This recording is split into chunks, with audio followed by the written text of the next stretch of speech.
حابه ان انت تبقي تمام وكويسه وبتقدمي وكده، تبقي فاهمه ان اللي قدامك مش هيديكي 100%.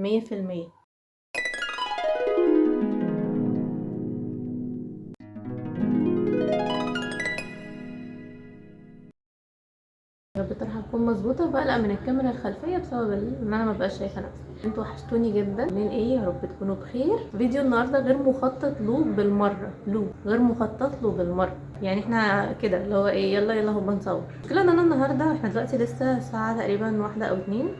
هتاكد برضو واكتب لكم. هو المفروض ان انا هعمل محشي، فليه البني ادم يدبس نفسه ان هو يعمل حاجه زي كده ومعايا مهام، معايا بيبي اللي هو بتخليني بقى احوش من هنا واعمل من هنا مش عارفه ايه، مش هعرف انجز منها. بس انا قلت لا، انا هعمل النهارده، هعمل محشي. يلا بينا نعمل محشي. مش هصور معاكم النهارده وانا بعمل محشي علشان اعرف انجزه، بس هصور لكم ما يخلف الكواليس. وعايزه كمان احكي معاكم شويه. يعني الفيديو ده حاسه ان هو حكاوي اكتر من ان انا اصور بقى وكده ويلا نعمل كذا. عايزه احكي وافضفض وعايزه اصور. متنسيش لو انت اول مره تشتركي في القناه وتفعلي الجرس، تعملي لايك للفيديو ده وتكتبي كومنت حلو زي واحنا بنحكي كده. عايزه افضي ده العلبه بتاعته علشان ما بحبش يبقى فيه اكياس كده. فنفتح العلبه.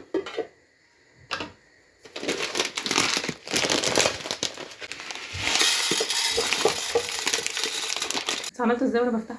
يا ابني انت لازم تستحمل، انت خلقت عشان كده. يا رب تكونوا سامعيني من التش. نرمي بقى ده. وانا كنت مستعملاه بس قلت لا، مش هينفع اسيبه كتير كده. وعايزه برضو افضي ده ريتش باك في حاجه. يا جماعه ريتش باك بقى سيء قوي، بقى يحرق البانيه. مش عارفه يعني النوع ده كان زمان كويس. انا بقالي كتير ما جبتوش، فجبته كده بالصدفه، فلقيته بيحرق البانيه، بيخليه غامق كده. فلا، محدش يجيبه يا جماعه. او انا جايباه من مكان معرفش، سوق تخزين مثلا. بس حتى لو خدتوا بالكم هتلاقوا هو لونه غامق كده شويه عن البقسماط العادي. فخلينا نفضيه، ما احنا هنستخدم، جبناها هنستخدم. يعني نعمل ايه؟ نرميه؟ ما فيش حاجه بتترمي دلوقتي. المفروض ان انا عندي برطمانين ازاز. بحب البرطمانات الازاز جدا يا جماعه. يعني لو انتوا عندكم حاجه بتكون ازاز، جايه ازاز، حاولوا تحافظوا عليها كده وتشيلوها لان هي بتنفعكم جدا. انا بقى بكل ثقه كنت مطلعه الصغير ده، فهنحط في الكبير ده عشان يكفي كده ويبقى مرتاح وكده. يلا بينا. عارفين يا جماعه الاسود ده كان مكانه تشيز كيك. الله، ده ما كفاش اصلا.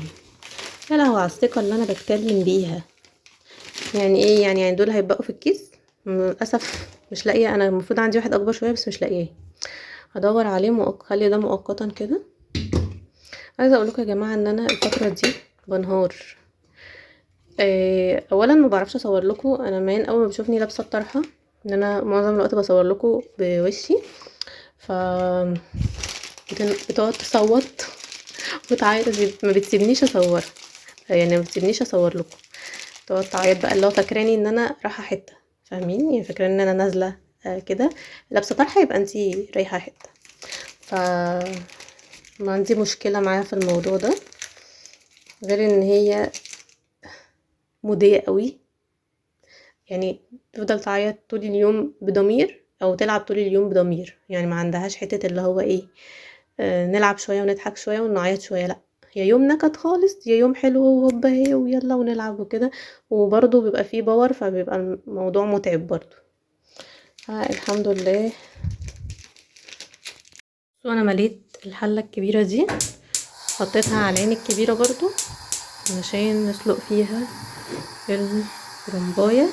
نخلي الميه تغلي بقى مع نفسها.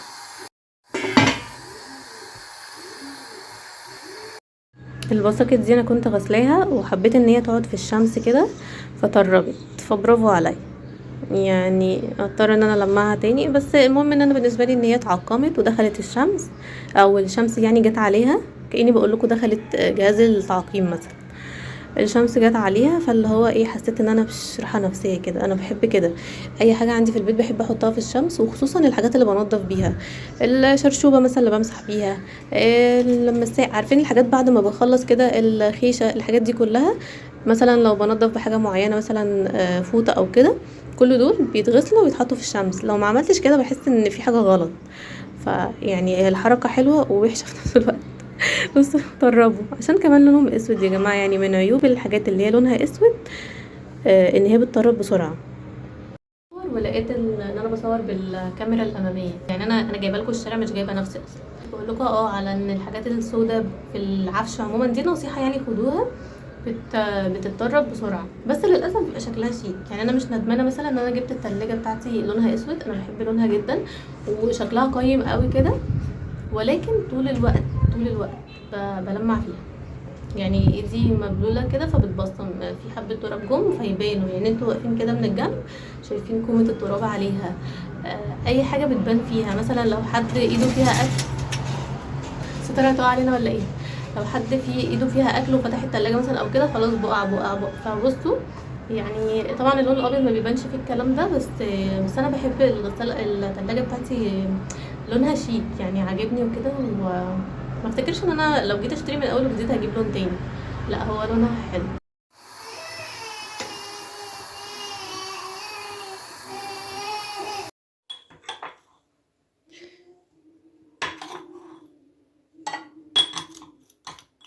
بصوا المعلقه دي انا كنت كسراها علشان يعني تبقى صغيره كده جوه اسمها ايه، جوه بتاعه القهوه يعني. وكان مشروع فاشل، يعني كنت سبتها بكرامتها سليمه احسن. القهوه خلصت الحمد لله. سامعين وصلة الزن صح؟ الحمد لله سامعين. ان شاء الله تكونوا سامعين يعني، او مش سامعين مش مشكله. بصوا دي المعلقه دي المفروض هي اللي كانت في القهوه سليمه، بصوا ازاي. فانا قلت بقى عشان البتاعه صغيره فاكسرها. كان كان قرار فظيع بصراحه.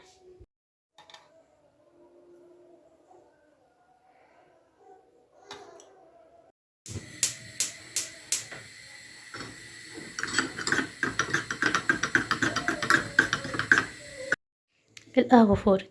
ده القهوه خير يا جماعه، مش مشكله فدايا. اخيرا هشرب قهوه. بصوا يا جماعه، عايزه اقول لكم حاجه مهمه جدا جدا، ودي حاجه انا اتعلمتها مع الوقت. لا ما تبصيليش كده، مش نازله بخونك صح، لفيت الطرحه وبخونك. المهم يا جماعه، النصيحه كانت عباره عن ايه قبل ما ينتقطعنا؟ ما تفتكروش ان كل الناس بتبدي مصلحتكم انتوا على مصلحتها. فيما معناه ما تفتكروش ان انتوا لا انا هاجي على نفسي علشان فلان، علشان فلان ده لو قالوا له ارمي نفسك تحت القطر هيرمي نفسه علشاني. ده فلان عمل علشاني وعلشاني. لان انتوا لو دخلتوا ورا بقى الحاجات اللي انتوا مش شايفينها كده والكلام ده، هتلاقوا انه لا، معظم الناس مش هقول كلهم بيعملوا لكم، بيدوكوا وبيعملوا لكم اللي هم فعلا يحسسوكوا ان احنا بنعمل عشانكم حاجات كتيره. بس لو اتحطت مصلحته، لو ما بينه وبين نفسه كده مصلحته ومصلحتك، هيختار مصلحته هو الاول، وبعد كده يعمل لك مصلحتك ويقول لك لا ده انا عملت لك انت الاول. انتوا فاهمين قصدي؟ فدايما دايما خليكم حاطين في دماغكم مفيش حد بيبدي غيره على نفسه. نسبه 1% حد يكون اصيل قوي قوي قوي، ودي من دول الناس قليلين قوي، احنا ما بنلاقيهمش كتير بصراحه حوالينا. فخلوا النصيحه دي حلقه في ودانكم، لان دي حاجه انا كنت بعمل كده بهبل للناس وما زلت. بس برضو بقيت حتى لو عملت بمزاجي، بس انا في نفس الوقت عارفه اللي قدامي ده مش هيديني نفس اللي انا بديهوله.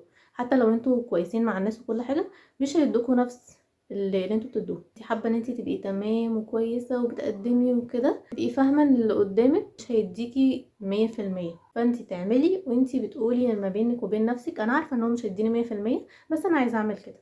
لكن مش لا ده الشخص ده مستحيل، ده صاحبتي دي لو عملت ايه هتبدي مصلحتي انا عليا على نفسها. لا بلاش تبقي انت حاطه في دماغك حاجه زي كده، عشان لو هي اتحطت في نفس الموقف اللي انت اتحطيتي فيه ممكن تغزلك ممكن. هسيبكم بقى واروح احتسي القهوه. كنت عايزه اوريكم الهايلايتر ده، جبته من فتره. بصوا الجمال، بصوا الحلاوه. ايه يا بريتي ومان الحلاوه دي؟ ايه ده، ايه ده الباكج ده؟ ايه كل حاجه كده جامده بجد والله يا جماعه. انا مش عارفه يعني لو ينفع اخليكم تمسكوه كده وتشوفوا قد ايه هو الكواليتي بتاعه الباكج نفسه حلوه ازاي. يعني خدوا امسكوا كده شوفوا، خدوا بنفسكم كده قيموا. ده غير ان الاسم عاجبني قوي ان هو بيلمع. بصوا بيعمل هايلايت ازاي.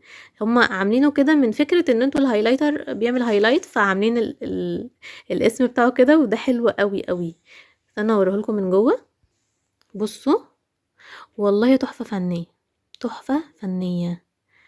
تعالوا اجربوا معاكم وبعدين نكمل شرب القهوة. انا شربت حبة، اكمل الباقي معاكم.